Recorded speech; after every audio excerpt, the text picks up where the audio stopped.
The two most important things you must consider when switching from Medicare Advantage back to Original Medicare are election periods and underwriting.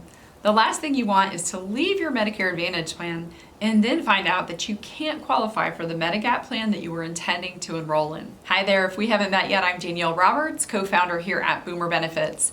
And in this video, I'll explain how to properly switch from a Medicare Advantage plan to a Medigap plan during a valid election period, such as the annual election period in the fall or the Medicare Advantage open enrollment period, which begins in January. Be sure to subscribe to our channel and stay tuned because I'll be sharing some very important considerations in this video that you should know on how and when you can make these switches. Here's a hint: the order of events matters.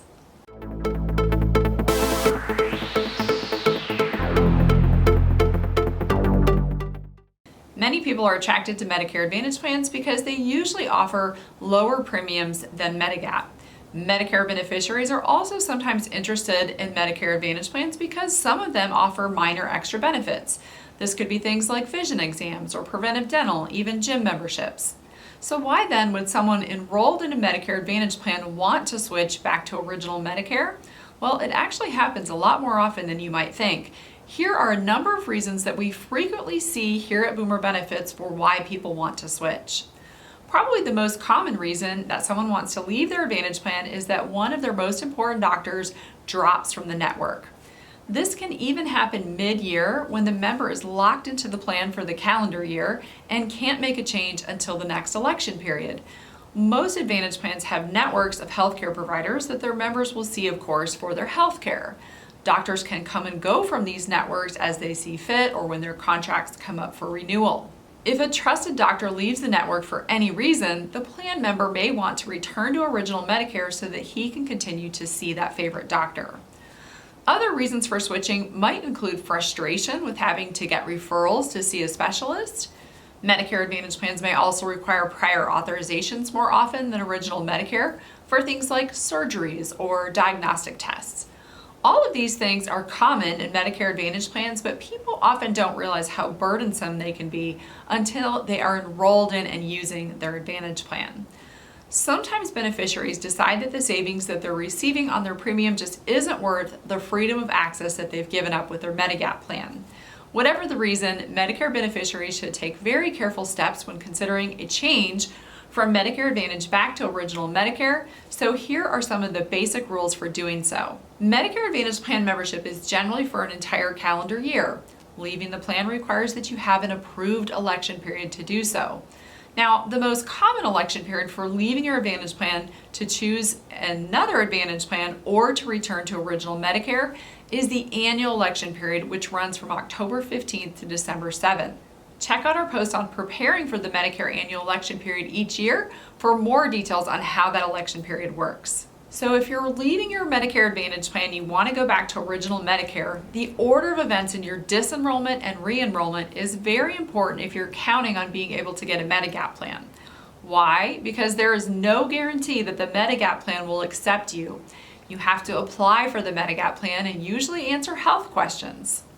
You see, leaving a Medicare Advantage plan simply moves you back to Original Medicare, which, as you know, only covers about 80% of your outpatient expenses and also requires you to pay expensive deductibles, copays, and coinsurance. Having only Original Medicare puts you at considerable risk for a lot of medical spending if you have a serious illness.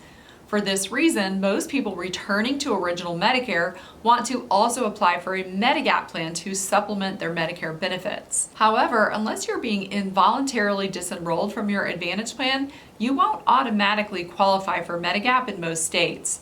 A Medigap plan application includes a whole section of health questions that you must answer.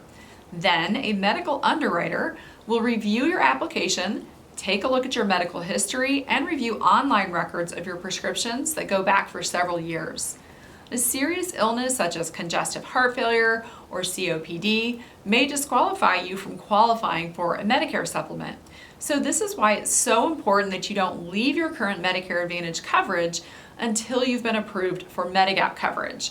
Because if the Medigap plan denies your application, now you just have Original Medicare, no Advantage plan, and no Medigap plan. So how do we overcome this problem? The answer is that you must plan the order of events in leaving your coverage. Leaving your Medicare Advantage plan usually means that you will need new coverage for the first of the month following that disenrollment. However, if you're using the annual election period to change, then your effective date for any new insurance will be January 1st. Leaving your Medicare Advantage plan also means you'll lose any built-in Part D drug plan if your plan includes that. So this means you'll also need to apply for Medigap and a Part D drug plan. And here's where the order of events really comes into play. You need to apply for the Medigap plan first and wait for approval before you disenroll from your Medicare Advantage plan during the election period. You need to do this early enough in the election period so that the Medigap company has time to underwrite your application before the election period ends. Underwriting can take a few days in some circumstances, up to a few weeks in others. Finally, you need to enroll in a Part D drug plan, but not until after you receive your Medigap approval, because enrolling in a standalone Part D drug plan for the upcoming year will automatically boot you out of your Medicare Advantage plan. You don't want that to happen until you know for sure that you've been accepted for the Medigap plan that you applied for. So just to recap that order of events for you: apply for the Medigap plan as early in the annual election period as possible. Do your research to find a suitable new Part D drug plan that covers your most important medications. Enroll in the Part D drug plan after you've received an approval from the Medigap company, but before December 7th, when the annual election period ends. There are a couple of other things that I'd really like you to keep in mind as well. Remember that drug formularies are different on each drug plan. It also takes time to set up things like mail order delivery on a new plan. So once you enroll in the new drug plan, which will become effective on January 1st, be sure to get a final fill of your medications on your current plan before you roll off that coverage. Clear as mud? Not really, unless, of course, you're an experienced Medicare insurance broker like us here at Boomer Benefits.